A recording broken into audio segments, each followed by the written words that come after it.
O podcast que você ouve agora é uma produção da Central 3.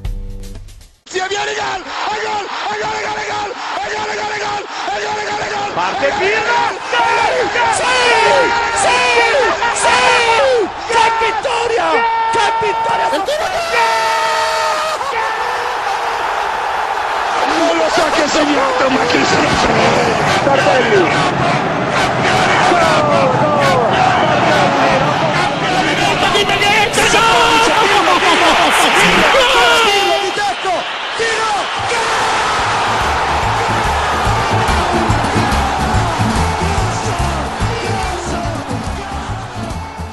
Alô, boa noite, bom dia, boa tarde, boa noite, né? Um bom agora, como eu vi esses dias em um outro podcast. Um bom agora pra você que tá escutando a gente, que está assistindo a gente. Bem-vindo a mais um podcast da Cautiopédia, edição de número 49. Edição esta em que a gente vai falar muito sobre as campanhas europeias dos times italianos, né? Quase que exclusivamente de como estão os italianos nas competições europeias, já que afunilou. Falta uma rodada só na Liga dos Campeões, falta uma rodada só na Liga Europa, ou Europa League, se você preferir. Então a gente vai passar um panorama geral aqui, como estão os italianos. A Inter tá tranquila, a Lazio tá tranquila, mas vamos falar sobre Milan, vamos falar sobre Juventus, vamos falar sobre Bolonha, vamos falar sobre Roma. Tem muita coisa para falar aí. E os cenários, né? O que cada time precisa, quem que tá mais tranquilo, quem não está tranquilo, quem já abraçou a viúva, como diria o saudoso Silvio Luiz.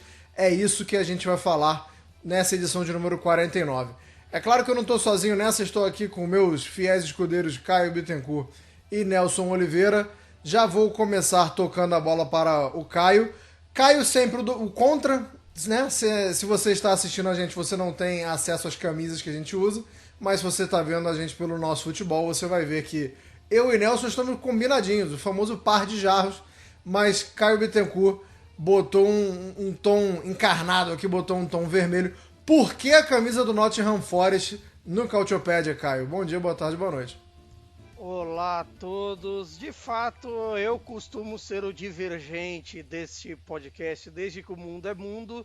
E basicamente eu quis pegar essa camisa do Forest. Além de celebrar o bom momento do time de Nuno Espírito Santo na Premier League,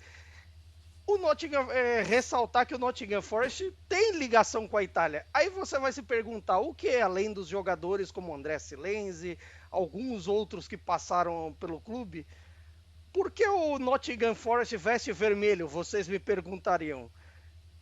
Em 1865, no ato da fundação do clube, os fundadores do Forest definiram na época que o clube usaria o vermelho de Giuseppe Garibaldi.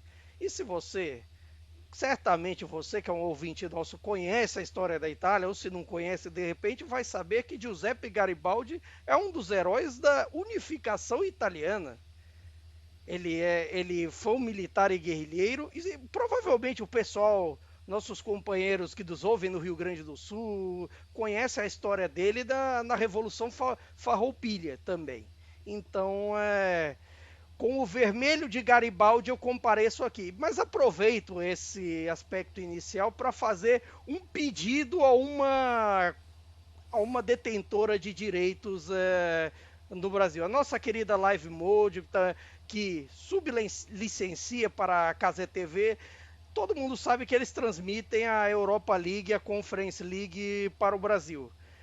Por meio deste podcast, eu aproveito para fazer um pedido público para a Live Mode e para a Cazé TV, todos os responsáveis dos direitos de transmissão, para que, por favor, se não podem transmitir os jogos de Europa League e Conference League com narração, por favor, providencie os links com som ambiente, sem narração, todo possível, até porque nós estamos gravando na quinta-feira, dia pós-Europa League. Por exemplo, nessa quinta eles transmitiram o jogo da Lazio, mas não transmitiram o jogo da Roma.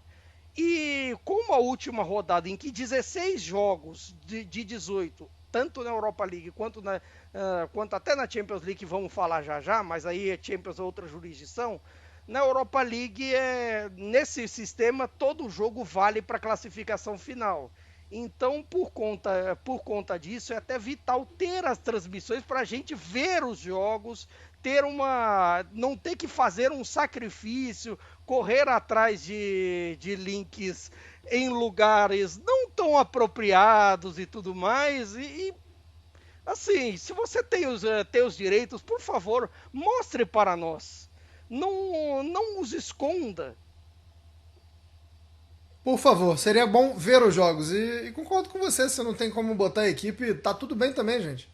Larga o link lá que a gente se Larga vira. o link, Tá? a gente É vê, ter o dá jogo. um jeito. Às vezes, vou dizer algo até que é meio polêmico entre nós, jornalistas e tudo mais. Às vezes o som ambiente te dá uma dimensão legal do jogo e tudo mais. Tudo bem que às vezes faz você ficar meio doido deixar de prestar atenção no jogo em si. Mas é algo legal. Por favor, disponibilize a nós. E se vocês não disponibilizarem, diga para nós da Cautiopédia o porquê que vocês não disponibilizam, porque, assim, nós queremos saber. Porque, no fim das contas, isso aconteceu na Conference League, em que era uma dificuldade em alguns dias ver jogos da Fiorentina, e, querendo ou não, aconteceu em alguns dias da Europa League, que às vezes era uma dificuldade ver jogos da Roma e da Lazio. Tudo bem que eu sou rato de internet e dou meus jeitos, mas não é todo mundo Calma, não precisa falar. faz. Não precisa falar que você dá seu jeito. Não precisa. Não precisa, pessoal. Eu sim, mas o problema Calma. não sou eu. O problema é o meu público. Eu estou falando assim, fazendo tomando o tempo de discussão para fazer um pedido. Pelo amor de Deus, O Live povo Mode está Casa pedindo. TV. Pronto. Pelo amor de Deus. O povo está pedindo. Nelson Oliveira, o Caio falou de Nottingham Forest e do Silêncio. Querido Keko Macheda também jogou lá, né? Federico Macheda. Por onde anda? Será que eu vou mandar aqui um abraço para Lela Lopes? Vou mandar uma dessas? Vou dar uma bola fora dessa? Eu não sei por onde anda ele. Talvez ele nem esteja mais entre nós, mas quem viu ele no Manchester United, as ruas vão se lembrar de Macheda, mas eu confesso que não sei por onde anda. Não, bom dia, boa tarde, boa noite, bom agora. O Macheda, ele tá no Asteras Trípolis da Grécia. Inclusive, até recentemente a gente fez uma matéria lá no site da Cautiopédia, né?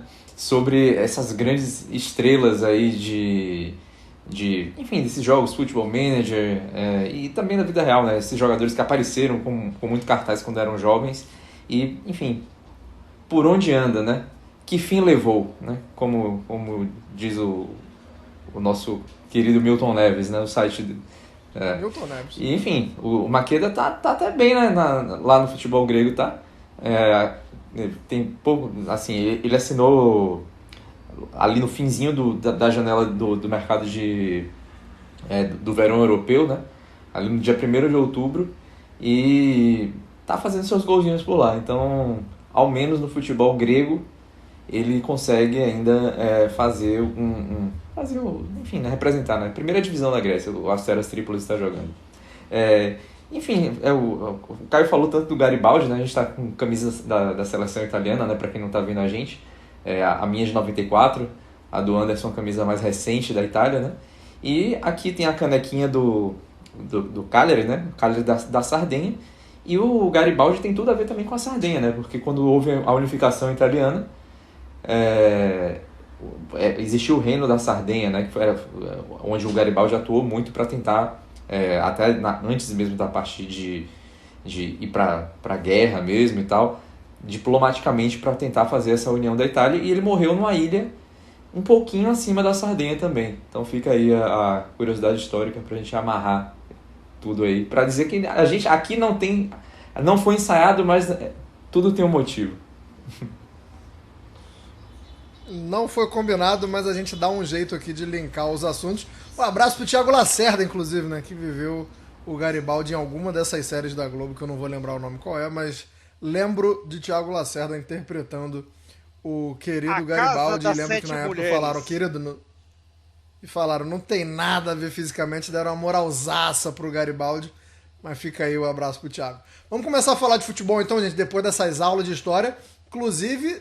vai ter quadro hoje falando também, né, de histórias no futebol italiano. Esse foi só um aperitivo, mas vai ter mais hoje pra gente falar aí de coisas que aconteceram no futebol italiano no nosso novo quadro. Vamos começar falando da Liga dos Campeões com a Atalanta. A Atalanta que tá razoavelmente bem colocada. O problema na Liga dos Campeões é o último jogo, né? A gente vai falar aqui contra quem a Atalanta fecha, mas fazendo uma campanha bem digna. E, Caio, a Atalanta vinha de 5 jogos sem vencer, né? A gente tá falando aí de uma candidata ao título do campeonato italiano, da Série A, de um time que tá muito bem na Liga dos Campeões, mas que, como eu falei, vinha de um recorte recente não muito favorável. Então, esse 5-0 no Sturm Graz aí serve além da classificação da Liga dos Campeões para dar uma resposta nesse momento da temporada, ou não precisava de uma resposta? Eu acho que assim, ao mesmo tempo em que uma resposta talvez seja um pouco exagerada nesse quesito, querendo ou não, é para você retomar um pouco a confiança e colocar os pingos nos is com relação ao próprio desempenho, que não era mal, se você for parar para pensar, com relação à Atalanta nos últimos jogos. Não era uma coisa absurda. Tirando talvez o 0-0 com a Udinese, e que ainda assim eles tiveram seus momentos de terror ali, gols perdidos da Udinese e tudo mais, são resultados que, se você for parar para pensar, são de jogos grandes, são relativamente são do jogo você, por exemplo, empatar com Lazio e Juventus no campeonato, é do jogo a maneira que foi e que jogo contra o Napoli, porque assim, a Atalanta lutou com todas as suas armas, jogou de maneira interessante, mas em descuidos acabou perdendo. Por isso até que, por exemplo, eu não descarto totalmente a Atalanta nem pensando em Scudetto. Eu não descarto, por exemplo, a Atalanta, como muita gente falou que seria uma corrida de 2, eu acho que ainda é uma corrida de 3 nesse aspecto.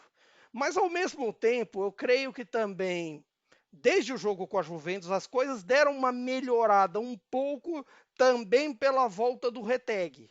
Também por ter um homem referência. Eu dizia tempos atrás que era engraçado que Atalanta não precisava de um centroavante, mas um centroavante precisava da Atalanta. Agora, com o Retegui, chegou numa condição que dá para dizer que a Atalanta precisava dele, precisa do estilo do Retegui, que o Retegui, dentro da área, é isso aí que todo mundo vê, essa eficiência quando está para receber bola, para girar em momentos de dificuldade e até para fazer pivô e trabalhar jogadas fora da área muito bem. E, de certa forma, o desempenho ofensivo da Atalanta melhorou também pela volta do Retegui. Só isso você já dá um ponto assim, mais ou menos, de como a Atalanta pode crescer de novo na temporada e como também você pode pensar no futuro, manter as rotações com calma, as rotações de jogadores, que é um time que nesse momento nunca talvez a Atalanta tenha pensado nisso na sua história, mas que você de repente tira um Retegui do jogo, você pode pôr um De Ketelaere e não perder a qualidade, em alguns tipos de jogos até aumentar. Então, esse tipo de vantagem, esse tipo de competitividade pode ser um sinal interessante para pensar na Atalanta no futuro de campeonato, de Copa e até a ver essa última rodada, porque a última rodada do G8, por mais que o Barcelona já tenha mais ou menos o seu segundo lugar geral garantido, a Atalanta estar no G8, estar entre os classificados para as oitavas direto, é um bom sinal para ela, não só pela garantia de oitavas, mas também você pensando na atual temporada, mesmo com o elenco que a Atalanta agora pode dizer que tem, você se livrar de um playoff agora, você se livra de uma maratona de mais 2 jogos da maratona, você pode ter uma semana cheia para trabalhar, uma semana cheia na mão do Gasperini, o homem faz milagre, e tem um terceiro também, que até pensando em termos da própria Champions League, numa dessa, você tem um risco você evita um risco de repente, um Real Madrid ali, um Manchester City ali, um PSG, que tudo bem, o PSG tem lá seus momentos, é muito sujeito a tempestades, mas quanto mais você evitar, melhor. É isso, podendo evitar a fadiga é sempre interessante. E só queria falar que, dar uma pincelada como que você falou, que de fato a volta do Reteg faz com que o ataque da Atalanta, a produção ofensiva melhore, né, seja maior, mas em momento algum o Lookman caiu de rendimento, né, assim, é lógico que faltava alguma coisa ali, mas o Lookman mantém uma O regularidade Lukman sozinho é muito curioso, interessante. ele faz verão, ele é capaz de decidir jogos e tudo mais, ele sozinho você não tem como desconfiar dele. É que o Reteg dá um pouquinho, dá aquele molho a mais. Parece que de repente, Não, é isso, assim, quando você tem os eu não gosto da dois. expressão cereja do bolo, mas né? Não chega a ser cereja do bolo, mas assim, você colocar aquele molhinho a mais no churrasco, aquela coisinha assim que deixa o negócio perfeito. E o A interessante dessa. maionese verde Mateu Reteg, né? Exatamente, ou um ketchup se você gostar mais. Eu sou fã de chimichurri, então, dito isso, me basta. Até por ele ser ítalo-argentino é negócio. Mas assim, é engraçado até como essa metamorfose da Atalanta. Tempos atrás, no período. Diria que o primeiro período gasperiniano, os primeiros 4 anos, a Atalanta fazia sua força, principalmente no jogo pelos lados. Agora, a Atalanta ficou assim um pouco diferente porque ela é forte no tipo de pressão, fazendo a mesma coisa, só que pelo meio. E até isso eu acho que é talvez o ponto de mais desequilíbrio desse time atual em relação a outros do mesmo período gasperiniano. Perfeito. Saudade dos alas lá no segunda trave recebendo cruzamento, inclusive. Vamos passar para a Inter então, Nelson. A Inter que.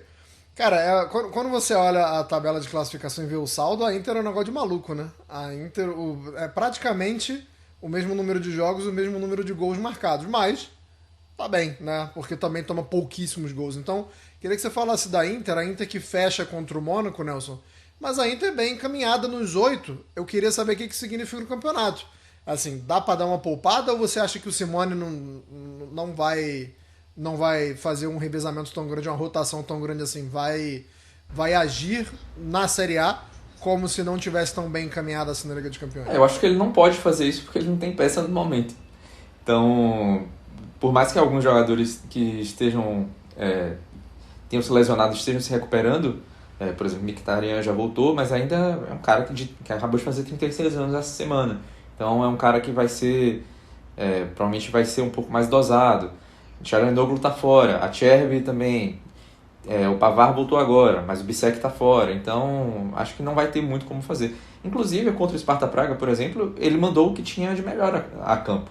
Ele não fez nenhuma mudança. E o Inzaghi tem costumado fazer alterações, né, no time inicial, principalmente na Champions League.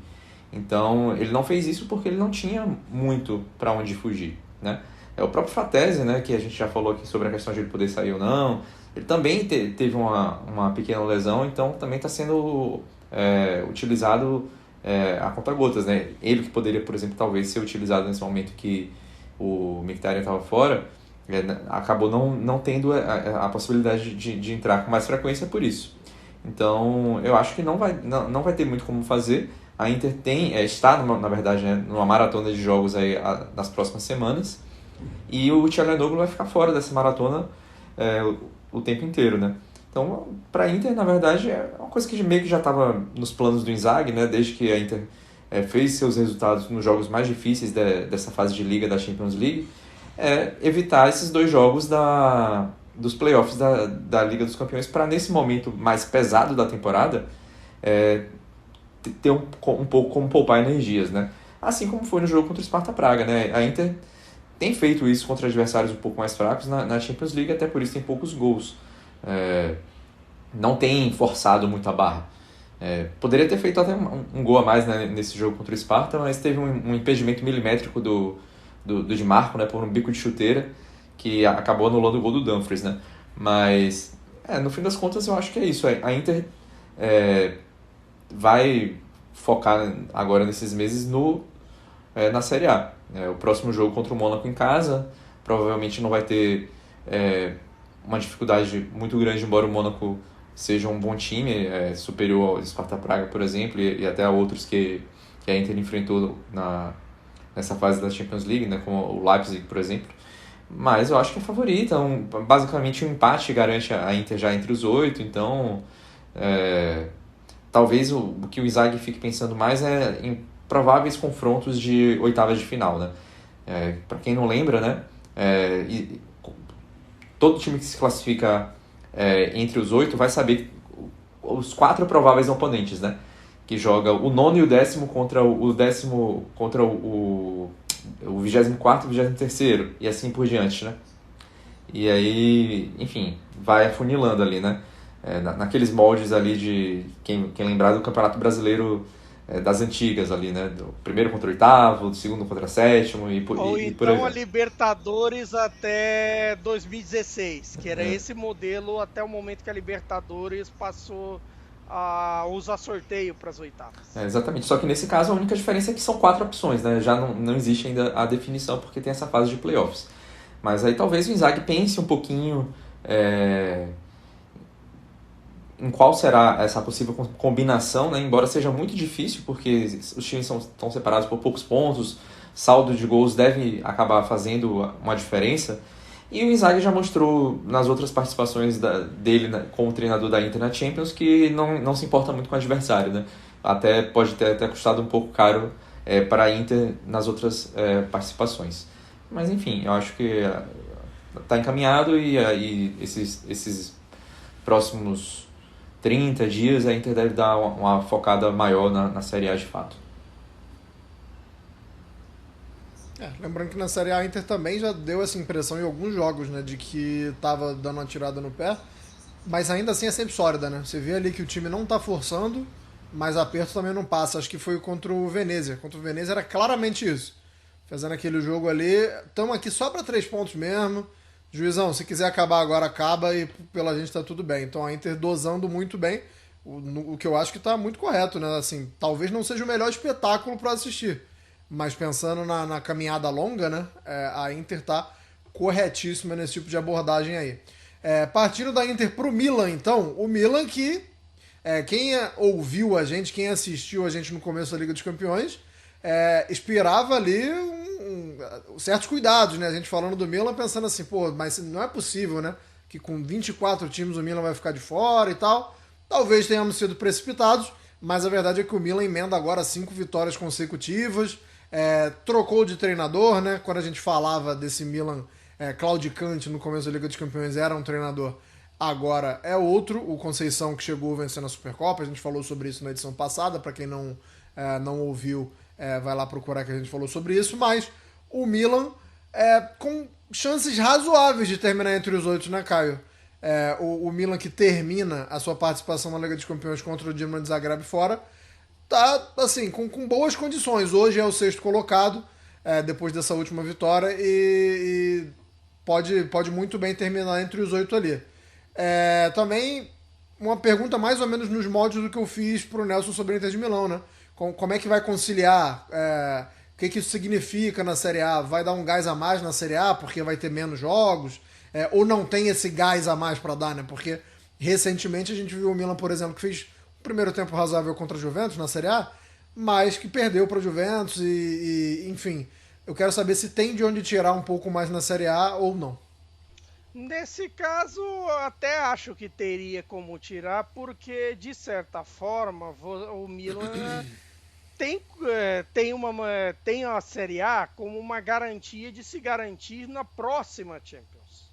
Querendo ou não, o Milan precisa de uma campanha de recuperação em relação à Juventus, em relação à Lazio, em relação até mesmo o que aconteceu nos últimos meses com o Paulo Fonseca.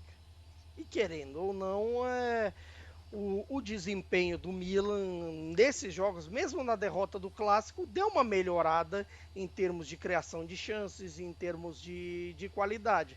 O que peca um pouco no Milan, a meu ver, talvez seja um pouco da ausência de peças com relação a banco de reservas, com relação a talvez ali a questão, por exemplo, Morata e Abraham, talvez nenhum dos dois seja exatamente confiável de que vão garantir gols, de que vão garantir alguns tipos de jogadas, como a que você que está vendo no nosso futebol está vendo do gol do Rafael Leão.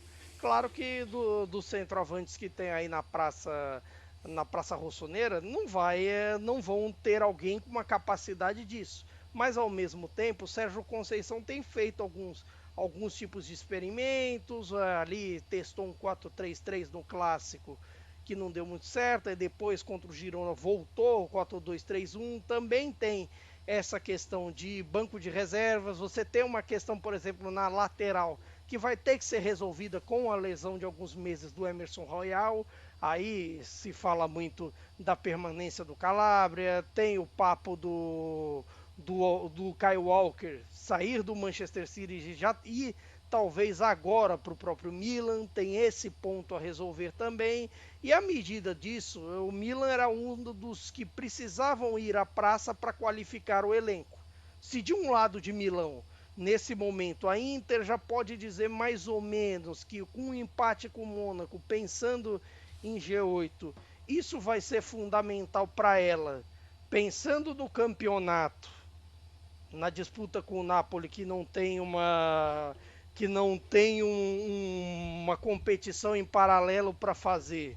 Ainda que nessa altura do campeonato, se o Napoli tivesse competição em paralelo, eu estava lascado, porque mal tem time para uma, mal tem elenco para uma, imagina duas. Mas assim, se no caso da Inter há elenco, no caso do Milan não dá para dizer que, por exemplo, há um elenco suficiente para você competir por tudo. Por outro lado, é a ver como essa distância ali para o pelotão de Lazio, Juventus, e até para citar também a Fiorentina, que deu uma quedinha no campeonato e tudo mais, mas tem o jogo a menos para fazer justamente contra a Inter, que até vale dizer, se a Inter garante G8, já tem mais ou menos uma data ali para 6 de fevereiro, para fazer o Fiorentina e Inter, que foi paralisado por conta de todas as questões com o Bove. Exatamente. Por essas questões, tem que ver o que vai acontecer com o Lazio, com a Juventus, Fiorentina e com o Bolonha, que também está crescendo no campeonato. É importante ser dito que, nesse momento, o trabalho do Vincenzo italiano por lá parece estar em seu melhor momento, parece em um desempenho crescente, que falaremos já já. Mas é importante falar e falaremos. É importante falar e falaremos, mas aí sobre esse caso, eu acredito que o Milan vai agir com o campeonato a partir disso. Se por um acaso ele vê que as chances talvez não sejam tantas assim no campeonato, de repente ele vai ter que dar all-in nas duas Copas. E pensando aí, como você estava falando de reforçar o elenco, que precisa, e principalmente citando os casos do Abraham e do Morata, né, que tem volume de jogo, criam as chances, tem a movimentação. Não é que eles não façam nada, né? Vocês veem o esforço e tal, mas difícil a bola na casinha. Mas o Milan é tão azarado que tá de olho no Santiago Giménez do Feyenoord e tava tentando, né, fazer com que o Feyenoord negociasse sem ser pela multa.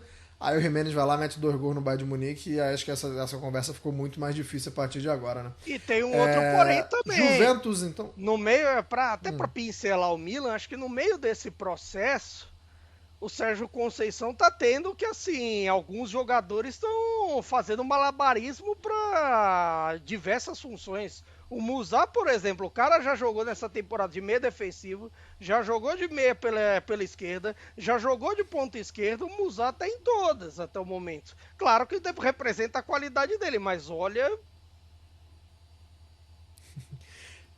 que bom que você me cortou, cara, porque eu ia cometer um equívoco aqui. Eu já ia puxar a Juventus, mas eu me lembrei que hoje no nosso quadro histórico aqui, o link é com o Milan. Rolou um bafafá aí entre Rivaldo e Neymar, então eu já vou chamar a nossa vinhetinha aqui, porque falaremos de como foi a passagem do Rivaldo no Milan aqui no Caute História.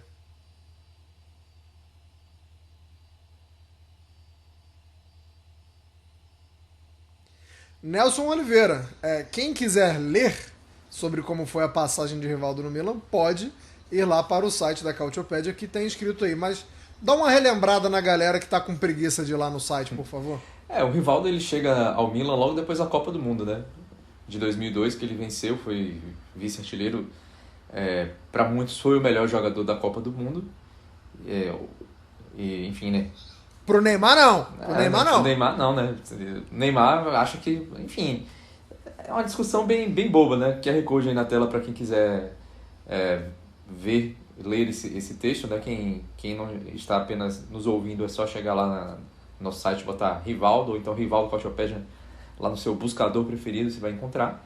Mas enfim, né? O Rivaldo é campeão do mundo é melhor do mundo em 99 e, enfim, jogava muita bola no Barcelona, né? Sai do Barcelona porque ele não se dava com o Louis van Gaal e chega ao Milan logo depois de ter sido campeão do mundo, né?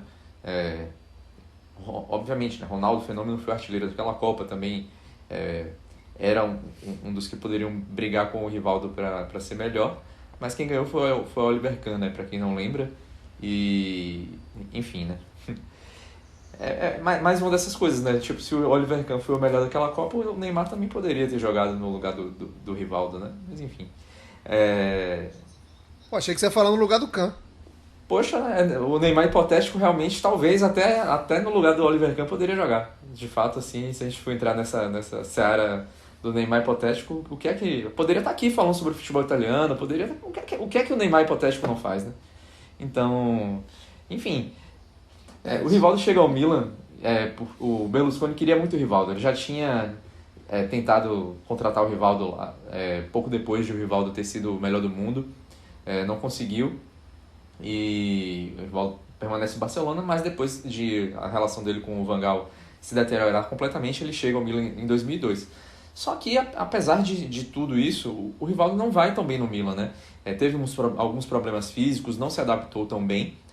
Ainda assim foi campeão da Champions League. O título de Champions League que o Rivaldo tem não é pelo Barcelona, é pelo Milan. Uma final que ele até não jogou. Ele não jogou na final de 2003 contra a Juventus lá no Old Trafford, né, em Manchester, mas tem o título na sua... enfim, né, na sua sala de troféus ali, ele pode colocar esse título da Champions League. Poucos dias depois, ele joga a final da Copa Itália e marca um gol, né? O Milan foi campeão também da Copa Itália naquela temporada, ganhou da Roma e o Rivaldo fez um gol. Depois, enfim, a relação com o Ancelotti também não foi tão boa. O Rivaldo é um cara que também, né, na época nem dava essa impressão, né? O Rivaldo era um cara mais quieto, um pouco mais reservado, não dava a impressão, mas ele também era um cara meio genioso. Eu acho que depois que ele se aposentou isso ficou mais evidente para todo mundo, né? Que é um cara com um temperamento um pouco difícil também. E ele teve suas diferenças com o Ancelotti e acabou pedindo para sair. Aí rescindiu com o Milan, né? E depois veio aqui, voltou para o Brasil, né? Fez história pelo Cruzeiro também.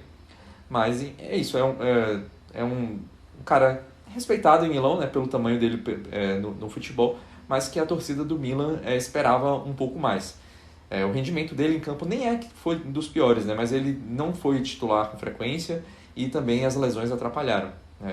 Não foi o Rivaldo do Barcelona, não foi o Rivaldo do Palmeiras, o Rivaldo do Deportivo La Coruña, o Rivaldo da seleção. Não foi esse que se viu lá, mas foi um Rivaldo, digamos assim, aceitável, um Rivaldo nota 6. No lugar desse Rivaldo, talvez o Neymar jogasse. O mais engraçado é que, Neymar, curiosamente... Eu não sei, mas quem jogava no lugar dele era Rui Costa.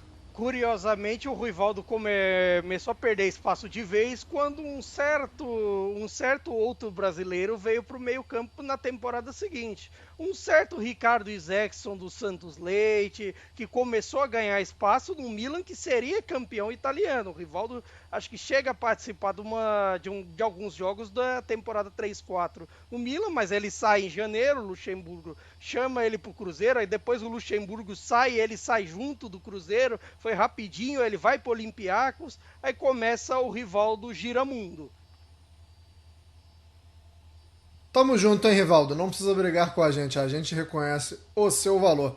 Nelson, já vou jogar para a Juventus para você então. É um cenário muito parecido com o do Milan, só que momentos diferentes, né? Se você olhar na tabela, cenário razoavelmente parecido, os dois ali confortáveis, já classificados, o Milan já um pouco mais perto desse Eldorado aí que é conseguir ficar entre os dois primeiros.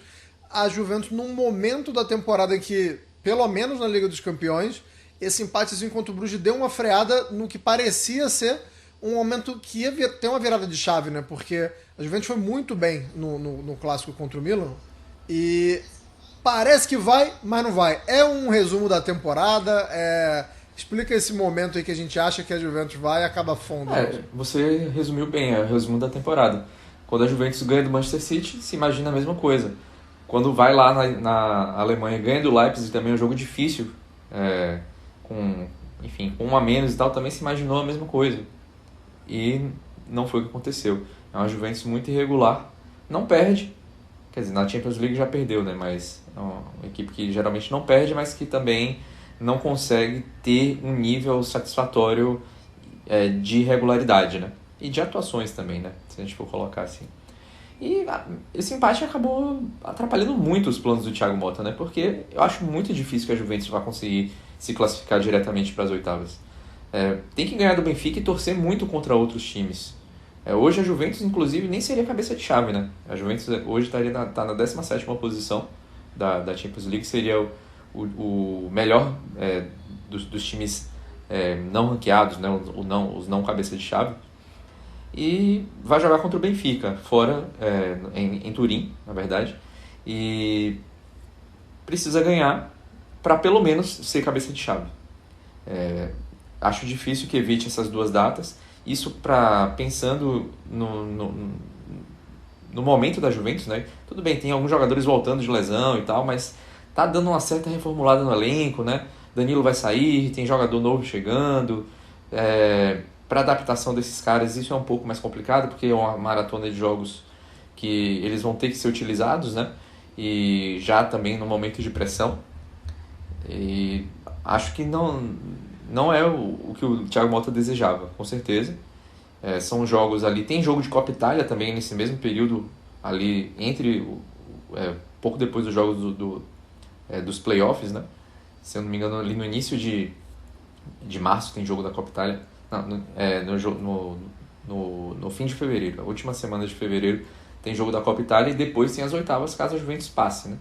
Então ficaria ali uma semana, um período na verdade de praticamente um mês. Tem jogos da Copa Itália na verdade no início de fevereiro e no final, né? Aí tem que ver como é que estão as datas aqui, não me recordo agora, mas enfim, querendo ou não, a Juventus ficando nos playoffs teria no mês de fevereiro 3 datas de meio de semana. Isso seria um fato.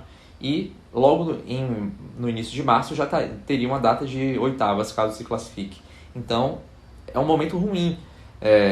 Para quem acompanha o futebol italiano há muito tempo, sabe que essa época é uma época muito complicada. A época de inverno é uma época que, até para recuperação muscular dos jogadores que jogam com a frequência maior, é um pouco mais complicado.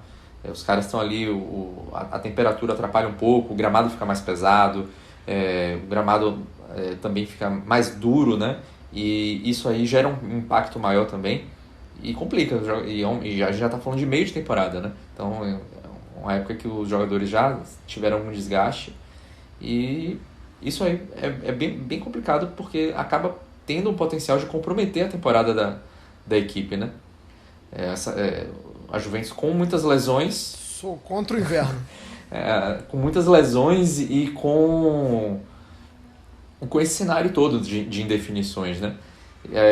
O que pode acontecer, assim, um cenário mais catastrófico, digamos assim, é algo que tem acontecido com a Juventus até nos últimos anos, né? Se a Juventus não conseguir brigar tão forte na Série A, ou começar, como foi na última temporada, começar bem depois ir caindo, e a mesma coisa até em competições europeias, e acabar tendo que se dedicar ao quê? À Copa Itália, que a Juventus tem vencido a Copa Itália com alguma frequência. Com certeza não foi para isso que contrataram o Thiago Motta. Definitivamente não.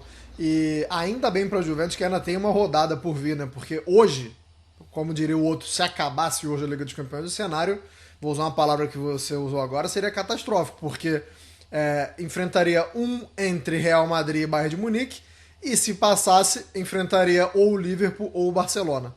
Então, acho que isso exemplifica muito o que o Nelson estava falando aí, de que tem que jogar a vida contra o Benfica mesmo, porque o cenário de hoje seria esse, e, rapaz, seria pedreira atrás de pedreira, né? E tem Caio, pra gente fechar a participação... Tem alguns outros poréns de Juventus, assim, pra gente ter em conta também que, assim, à medida com essa dança das cadeiras do mercado, algo, assim, similar entre alguns times, e aí eu destaco principalmente Napoli e Juventus no mercado, os dois estão tendo que trocar pneu com o carro andando. No caso da Juventus, isso é até mais latente, porque assim, que algumas negociações estão saindo rápido. Assim, a Juventus está agindo rápido, por exemplo, como agiu para trazer o Colomoni. Tudo bem que o PSG deu uma atrasadinha, mas veio. Você tem a história do Renato Veiga podendo vir do Chelsea, que é interessante. Você tem uma possível história de lateral esquerdo, caso o Cambiasso saia, que é interessante. E assim, para esse contexto do Thiago Motta, embora eu não acho que esteja de todo errado todo esse sistema de rotação que ele tem feito, de dar oportunidade para todo mundo, de todo mundo fazer jogar, e de certa forma ele não repete formações. Isso tá sendo latente, como por exemplo, com o Nico Gonzalez às vezes fazendo falso 9, o Douglas Luiz vez joga, vez não. Você tem, às vezes, por exemplo, situações como no clássico com o Milan, em que o McKennie faz lateral, você tem outras alternâncias e tudo mais, e a partir disso você tem um lado ruim e tem um lado bom. O lado bom é que você dosa o físico de todo mundo para hora H e tudo mais. O lado ruim talvez seja o entrosamento. Mas acho que também, ao mesmo tempo, com as novas contratações chegando e os buracos do elenco sendo preenchidos, isso tende a ser resolvido. É o que espera o torcedor do Juventus. Para fechar Juventus mesmo, porque a gente já vai ter que correr, porque tem Bolonha, tem Roma, tem Lazio, tem classificação. Vlahovic, a galera tá de olho em você, hein, Vlahovic? Você nos hotéis aí, perigosíssimo, hein? Levando muita gente pro quarto aí, hein, Vlahovic? Não sei se eu te parabenizo ou se eu falo pra você dar uma segurada. Mas quem sabe, sabe. Se você não sabe, vai procurar saber do que o Vlahovic anda fazendo nos hotéis por aí. Vamos falar do Bolonha, Caio. O Bolonha que venceu o Dortmund, 2 gols relâmpago, né, um atrás do outro. Dá pra atenuar? Dá pra falar agora que foi uma participação honrosa? Ou ainda fica aquele gosto amargo ali de um time que poderia ter feito um pouquinho mais e não fez? Eu acho que tem um gosto amargo nesse caso específico, talvez porque, teoricamente, dos adversários principais que o Bolonha teve, você imaginava, assim, que nessa tabelinha, os 8 dos 8, os 2 mais difíceis são Liverpool e Borussia Dortmund. Então você pensa, então, com o Shakhtar, com o Mônaco e Lille, de repente, você poderia ter melhor sorte. Mas eu acho que é isso que pega.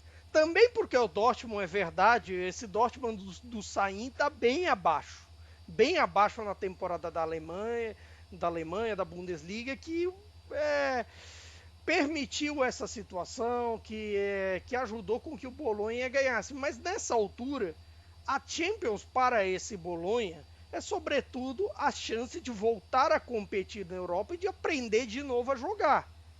O primeiro ano de Champions, depois de muito tempo, às vezes para o ambiente em geral tentar se acostumar. Às vezes você dá sorte, como por exemplo, aconteceu no primeiro ano da Atalanta, ali 19-20, que eles passam para as oitavas e tudo mais. Os 5 primeiros jogos a Atalanta não ganhou. Mas como todo mundo foi tropeçando ali no grupo do Shakhtar, City, eu não me lembro o outro no momento, aí acabou que na última rodada a Atalanta, ganhando do Shakhtar, passava. O que aconteceu? Ela ganhou, passou, fez história. Mas a Atalanta sofreu em alguns momentos, teve lá suas dificuldades, o que é natural de uma equipe iniciante da competição, o que é natural de uma equipe que, se você for parar para pensar, da galera que entrou em campo, ali contra o Borussia Dortmund, inicialmente, antes dessa Champions, a maioria não teve grandes experiências em jogos de Champions League. Mesmo desde caras jovens como Holm, como Santiago Castro, como até outros que vieram do banco, próprios Dalinga e Odegaard. Ao mesmo tempo, quem tinha mais experiência ali do Bolonha de Champions era só o Willian Júnior, que entrou no segundo tempo e fez um dos gols. É só o Willian Júnior que tinha. Então esse tipo de jogo, na hora do vamos ver, pesa a inexperiência, pesa para alguns aspectos. É até triste que nesse jogo tenha vindo a lesão do Orsolini. Que até o Willian Júnior entra bem no lugar dele, mas assim, o Orsolini é um dos que vem apresentando um bom futebol no crescimento do Bolonha no campeonato. Que o Bolonha tem crescido o desempenho, tem conquistado resultados e tem aos poucos se aproximado ali do pelotão das Copas Europeias, o que é um bom sinal para esse Bolonha e é um bom presságio pro trabalho do Vincenzo Italiano, que está funcionando bem, que está conseguindo converter as chances em gols, também porque o Santiago Castro tem sido eficiente, finalmente se adaptou. O Dalinga parece ter se adaptado agora. O X da questão, assim, e tem o retorno do Ferguson, o X da questão é justamente as condições físicas do Orsolini, que por hora é um mês fora. Mas o que vai ser do futuro sem isso? Claro que não dá para esperar que sem ele o Bolonha vai perder o ritmo de perde e pressiona como a força na posse de bola e todas as suas qualidades. Mas ao mesmo tempo o seu Orsolini perde um pouquinho da magia. Com certeza. E tá curioso os últimos jogos do Bolonha, porque tem uns intervalos ali de 10 minutos que parece que é o Santos do Pelé, né? Assim, não consegue manter essa consistência durante todo o jogo, mas tem uns recortes pequenos dos jogos do Bolonha que não sei se é questão de confiança, uma coisa começa a encaixar e a moral vai crescendo e aí dá aquele gás, mas aconteceu contra a Inter e agora acontecendo contra o Dortmund também. Vamos fechar então a Liga dos Campeões com a classificação, por favor, para quem está assistindo a gente no nosso Futebol ver, e eu vou cantando aqui não só a classificação dos times, mas contra quem eles fecham também a participação da Liga dos Campeões. A Inter, que a gente vê na quarta colocação, encerra contra o Mônaco. A Atalanta, que hoje é a sétima, encerrando contra o Barcelona. Temos o Milan, o Milan que enfrenta o Dinamo de Zagreb fora de casa. A Juventus contra o Benfica. Hoje, como eu falei, a Juventus ali no meio do meio, né? No meio da segunda galera. Então, assim, a Juventus está exatamente ali no limiar. Finaliza contra o Benfica e precisa bastante da vitória para evitar pedreiras. E o Bolonha, que deixa esse gostinho amargo, como a gente falou, mas no momento bom na temporada, encerrando contra o Sporting de Portugal. Vamos falar então sobre Europa League, porque na Europa League tem um italiano voando baixo. Por falar em voar, antes de falar da Lazio, do time da Lazio, que conseguiu mais uma boa vitória, uma certa águia não vai mais voar por lá, né, Nelson? Então eu gostaria que você me explicasse essa história macabra, essa história nefasta. Por que a águia olímpia da Lazio está ameaçada, Nelson Oliveira? A Águia Olímpia é ex-funcionária da Lazio, né? Tá ameaçada não, ela já é ex-funcionária, foi demitida, coitada. Porque o adestrador dela tava com outro passarinho na mão e esse passarinho tava um pouco... Vazou não, o cara orgulhosaço, né? Ele não tava com ele na mão, ele soltou o passarinho pra todo mundo ver. Mostrou um passarinho morto, rapaz, passarinho morto ali, duro, que negócio absurdo, né? Esse negócio de ficar mostrando bichinho assim pra todo mundo ver, que é uma coisa... não pega bem, né? E aí... Mas assim, ele já tinha feito coisa um pouco mais... um pouco mais relevante. Muito pior. Já o Bernabé, né? Eu esqueci o primeiro nome dele. Já tinha... Juan Bernabé, né? Já tinha sido visto em vários vídeos, né? Com ultras da Lazio, ultras neofascistas levantando outra coisa, né? De um jeito também inapropriado, que é levantando a mão no saluto romano, né? Que é aquela saudação nazifascista, né? Metendo um Elon Musk, né? Nessa época ele foi suspenso e tal, mas não foi demitido. Aí, mas mostrar as partes íntimas é demais, né? E aí, pro Lotito pelo menos, né? Dessa vez o Lotito estava acordado, né? Não estava dormindo não. Isso aí ele viu e aí demitiu e a Lazio está sem águia no momento, né?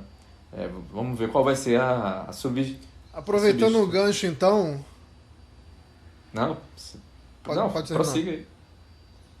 Não, só queria aproveitar o gancho porque, assim, a Lazio na Europa League tá com ela apontada pro céu, né? Como diria o Luxemburgo, esse papo aí de águia, de pomba.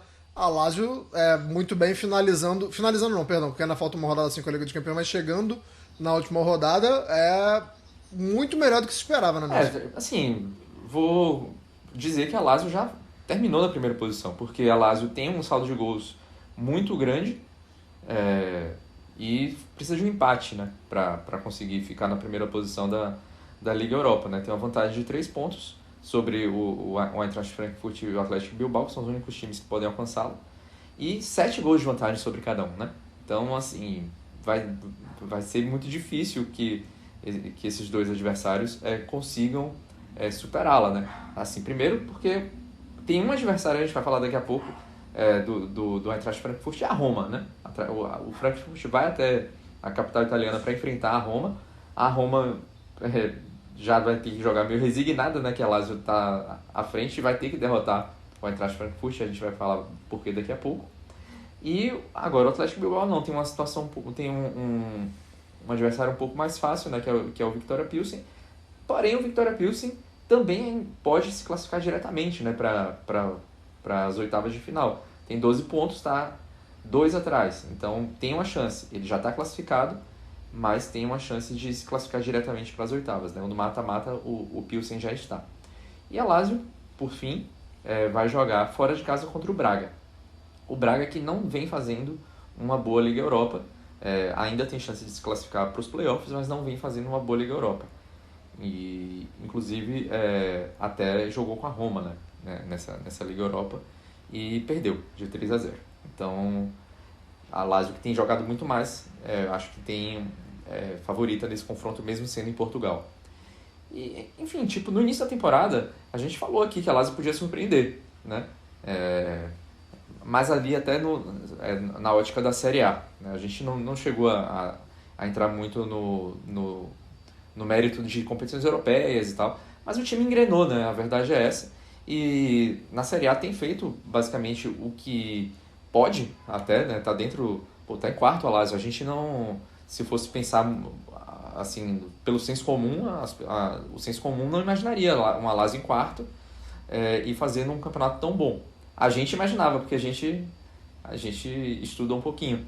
E, enfim, acho que no caso da Liga Europa, o que pesa muito é que a Lazio tem feito jogos bons contra grandes adversários, né?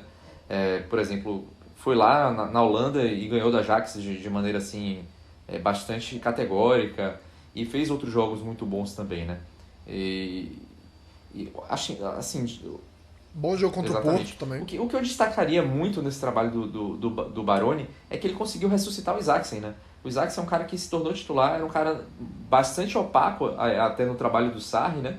Um cara assim que você não via grandes qualidades no futebol dele, um cara muito preso ali nos lados do campo, e agora ele tem jogado de forma muito mais flutuante, né? Vou até dizer um pouco como o Felipe Anderson fazia nos seus bons tempos de Lazio, até. Faz funções até um pouco parecidas. E acho que isso tem... se não na técnica, nos movimentações, com certeza. E vários outros jogadores, né? Tipo assim, o Tati Castelhanos até viu um dado interessante. Sabe quantas vezes ele chutou de perna esquerda desde que ele chegou a Lazio? Todos os jogos, 4 vezes. É um cara que não chuta de perna esquerda. Mesmo sem a perna esquerda, ele não tem confiança, né, na perna esquerda, ele tem conseguido suprir bem, né, a ausência do Immobile. É um cara que tem jogado bem lá no ataque, né? E vários outros, né? O Boulaye Dia, a gente já imaginava que ele poderia ser uma boa contratação para Lazio, pelo menos ali já para disputar essa posição. Também tem nessa fase da temporada tem atuado muito bem. Então, acho que a Lazio acaba, assim, já estava classificada praticamente ali. A gente já imaginava que ia se classificar para as oitavas já há algumas semanas, né? quando ali no fim do ano ela venceu o Ajax, e ela já tinha no seu horizonte que ia ter um mês de fevereiro um pouco mais tranquilo nos meios de semana, né? Então, o que é que eu imagino para a Lazio? A Lazio já estando nas oitavas e provavelmente pegando um adversário mais acessível e também tendo a chance de, nas quartas, de chegar à semifinal da Copa Itália, é uma temporada que já é muito positiva para a Lazio. Se ela chegar à semifinal da Copa Itália, conseguir manter esse nível aí na Liga Europa. Vamos lembrar que a Lazio não tem o título da Liga Europa, né? A Lazio tem 2 títulos europeus, da Recopa, da extinta Recopa, e um título da Supercopa UEFA. E já ali manter a posição dela e conseguir uma vaga na Champions League, assim, é um ano assim excepcional da Lazio, né? Assim, pra gente colocar entre os melhores, né? O Baroni certamente tem os melhores trabalhos do ano. O Lazio que tem um vice da Copa UEFA na época, hoje Europa League, graças a Ronaldo Fenômeno. Mudando de lado na capital, Caio, falando da Roma. A Roma não dá pra dizer que é uma surpresa por causa de toda a temporada, né? Se a gente for pegar o recorde todo da temporada, não é uma boa temporada da Roma. Mas a Roma vem numa crescente, vem numa boa batida e acaba frustrando um pouco o resultado de hoje especificamente, né? Não dá pra dizer que a Roma frustra por chegar agora e tal, você olha a classificação e fala assim, pô, que grande frustração. Mas vinha num momento muito bom e quando estava se aproximando aí de ficar numa situação mais confortável, acaba perdendo hoje e vai ter que jogar seríssimo contra um adversário complicado que é o Eintracht Frankfurt, né, cara? Exatamente, agora virou uma questão, não digo de vida ou morte, porque querendo ou não, em termos de classificação, você ainda tem mais 3 atrás e tudo mais.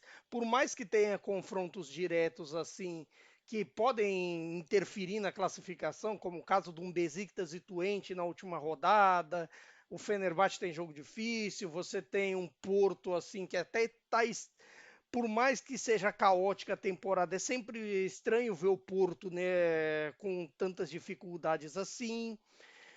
Nesse ponto, por mais que seja difícil, por mais que a Roma esteja melhorando, também tem essa desconfiança, até mesmo da maneira com que a temporada está se dando.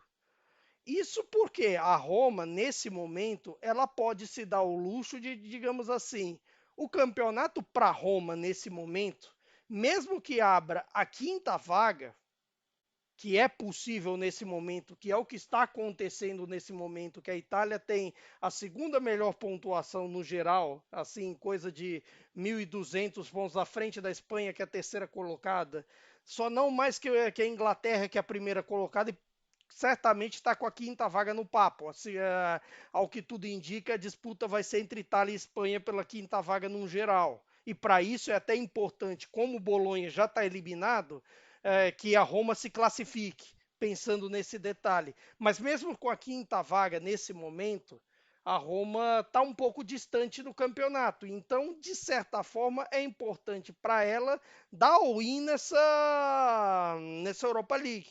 É importante para ela crescer. Não dá para você dizer que jogou mal contra o AS Alkmaar, porque a Roma segue numa melhora de produção ofensiva, segue em criações importantes nesse momento, muito também por conta da boa fase do Dybala, de alguns outros jogadores que cresceram na temporada, e aí você ressalta Paredes, você ressalta Koné, ressaltamos na última edição do podcast com o Derby, e por aí vai. Mas ao mesmo tempo você tem ainda a desconfiança dessa bagunça que foi a temporada da Roma até aqui.